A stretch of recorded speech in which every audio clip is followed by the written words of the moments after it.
So the headlines say AI is taking jobs, but the data on the other hand says something far more complex. 215 layoff events in 2026 so far. 90,524 workers have been affected. 943 job cuts every single day. And yet, 67,000 open software engineering roles, the highest level in over 3 years.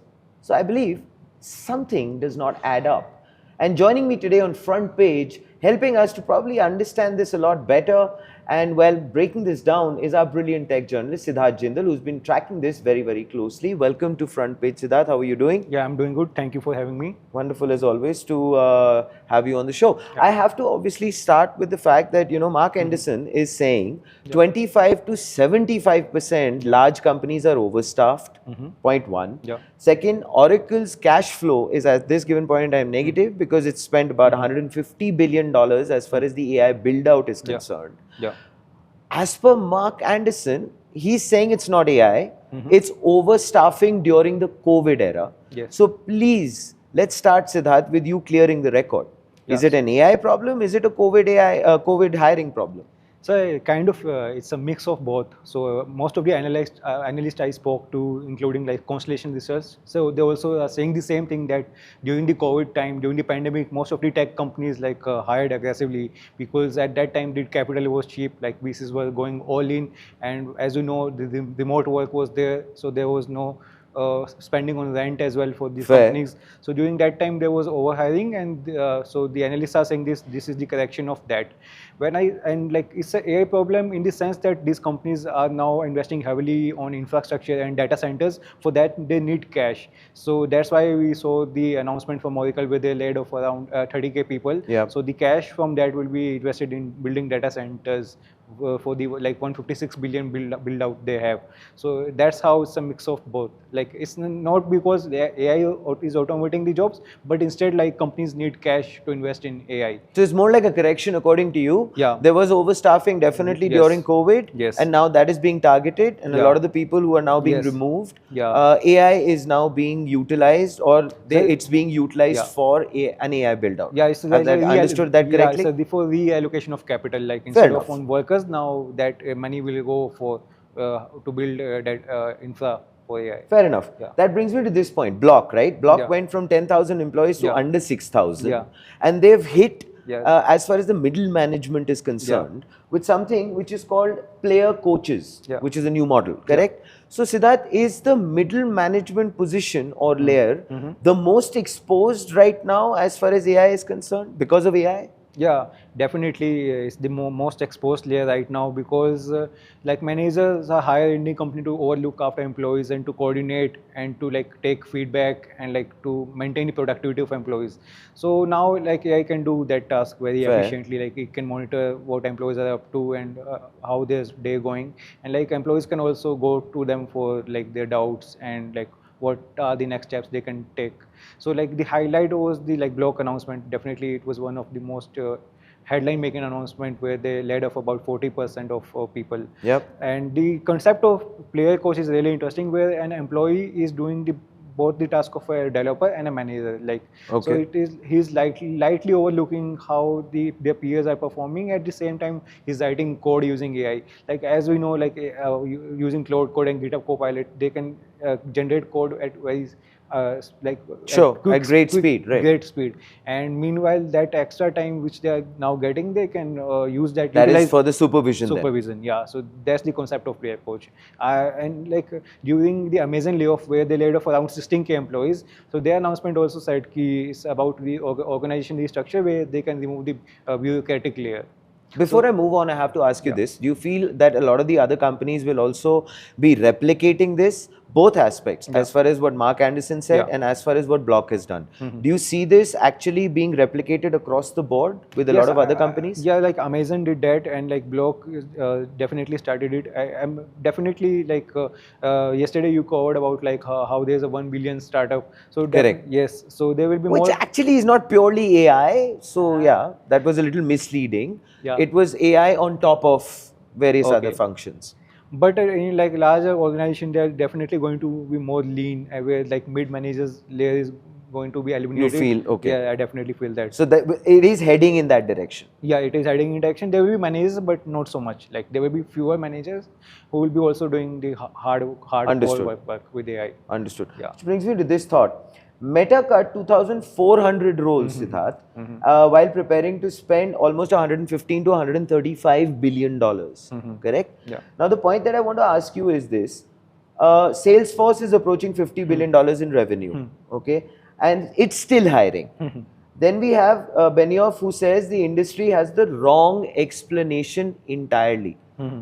So please, I would like for you to tell us who is the closest as far as what the reality is. So both of them are correct in their own way. So the companies are going through their different cycles right now. So for Meta, the job cuts mainly came for the reality division section, fair enough. which was focusing on metaverse, Which they shut down. which they shut down. So for Meta to Yeah, because they were also burning insane amounts of money every day. Yeah. How much was it? Something like $15 million? Not sure of the number, but I think it was they somewhere were there. definitely burning cash on metaverse, and it was not fruitful for them. Like no one was using it, and the efforts definitely failed.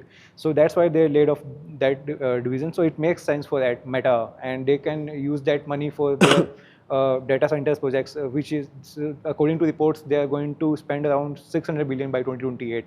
So it frees them cash for that. On the other hand, like Salesforce is performing good. Like it's a more than 40 billion company right now, and they're still hiring. Yeah, and they're still hiring because like they focus a lot on sales and other tasks. For that you need actual humans.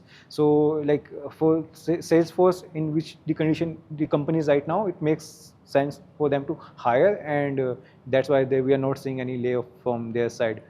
Yeah. Fair enough. Finally, I have to obviously ask you this. Again, a few numbers I'll throw at you. Software engineering listings have doubled from their 2023 low. Okay. In India, here are the numbers. Roles above 50 lakh rupees have seen a 55% spike. Okay. In AI and ML hiring. Then I come to the fact that the Naukri job seek index has risen by 9% year on year. Yeah. As of March to whatever. It's now the figure is 2858. Okay. So two things I want to ask you, which is if AI is cutting jobs at the bottom and creating them at the top, Siddharth, right? What does that mean for the generation entering the workforce right now? Point one. Yeah. And the other factor is that every big development, right, that we've seen over centuries has its own shake-ups, right? Corrections, call it whatever you want to call it. But there is always a sense of disharmony, especially what we are seeing right now, right? Array of layoffs, various things happening. But there is also a path correction which starts to happen. That's my second question. When do you start seeing things stabilizing? Because I'm just connecting it with people entering and starting their journeys of life. So I would like you to shed light on that. So that's a good question. So like if we go by Mark Anderson's recent appearance in his own podcast and his activities on Twitter. So yesterday also he posted that the narrative is false about AI, where it is going to take away jobs. So new jobs are going to come in, and the numbers you shared with me like indicates that, where like 50 lakh per annum packages will become common, like but this will be specific for like AI ML jobs. Like as we talked about in previous front page episodes as well, these skills need to be very specific in terms of how their employees are able to make use of agents for software coding. Fair enough. And they should be well aware of the latest trends, like every new tool like OpenClaw. So a lot of developers are using OpenClaw. For during MLDS session also, I spoke to a few developers, and they gave me examples on how they're using OpenClaw for their daily task and for coding purposes. And so this is like AI ML jobs. Then there's database layer as well. So I spoke to Arpit Bhayani. He's like working in Razorpay right now. So he gave examples on how engineers can relook at how database are going to function in the agentic AI era. So if you are focusing on niche and special jobs for in this era, you are good to go. But as we the world knows by now, the repetitive task of coding and all. Yeah, fair enough. I mean, that is understood. Yeah. The laborious work, things like that have already. Yeah.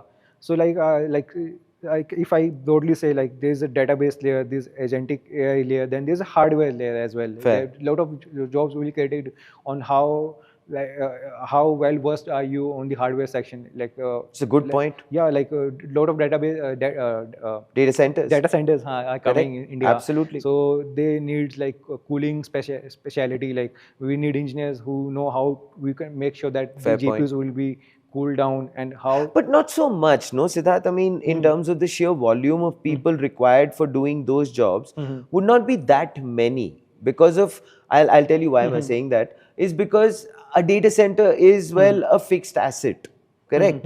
It's only at one spot. So there'll be probably not many spots like that. No, That's like, where I thought, yeah, but I say like I would say that GPU one is also very crucial. Like from the session, like E2E CTO told me that like even one GPU failure can be very fair. That's a valid point. catastrophic. Yeah. Like Because the sheer volume yeah, of it, you will yeah. require people. Yes. Yeah. Understood. Also on software engineering side as well, like the recent report says that like there are 67,000 hiring right now. So that indicates like a specialized tech software engineers are not going anywhere. So the Constellation research analyst also told me like the entry level, like the The entry level workforce which is not coming entry in. level, like the average software engineer is not going to stay, but a special one who Understood. who is very highly Who's got a skilled, better skill set skills, now, yeah, who's yeah, adapted to the new environment yeah, like and is able to deal with what is required of him. yeah, like who is very up to date and like going through the new developments very quickly. Yeah, that Fair enough. yeah. But now, of course, you need to obviously please tell me and answer that thought of mine, which is that when do you see this entire situation starting to stabilize? So from my personal observation, I think by next year it should stabilize. It'll be like the dawn of a new era of sorts. Yeah, on that lines, yesterday OpenAI also released a new intelligence report in which it mentioned about how the future is going to look like. Like I haven't read it myself, but it will definitely give us some idea. Like For sure. yeah, and like by next year, I think there should be some stability when the tech is going to get mature, and we'll have a better clarity on this In side. terms of Yeah, how the job market is, job how market is, it's yeah, looking, yeah, all of that, because this turbulence will, I feel, stop in yeah, about a year. yeah. Fair enough. Yeah. Well, there you have it, ladies and gentlemen. Siddharth, of course, as always, is very deeply part of the ecosystem. He's speaking with the right people. He's speaking with the experts, and those are the things, the value additions that Siddharth always brings to the table when he is on front page. Please do follow him as far as his articles are concerned, as far as the Analytics India magazine is concerned. Thank you as always, Siddharth, for bringing in such fresh insights. And as always, here is the front page take based on our conversation. Now, of course, 6 years after the pandemic hiring boom, the tech industry is still paying for decisions made in a period of, well, near zero interest rates and inflated demand. AI is changing how work gets done. That part is real, for sure. But the layoffs sweeping the sector right now are less about machines replacing people and more about companies correcting for a future they once badly overestimated. Hence, what Siddharth mentioned, it's a mix. The workers caught in that correction did not cause it, so well, it's not your fault. They are, of course, simply the ones absorbing it. Please do let us know about your thoughts in the comments below, because this definitely is a turbulent time, but I believe, as Siddharth mentioned, might just take about a year for a course correction to be fully in place. This, ladies and gentlemen, is Front Page by the IIM Network. Like, share, subscribe, and as always, remember, think AI, think AIM.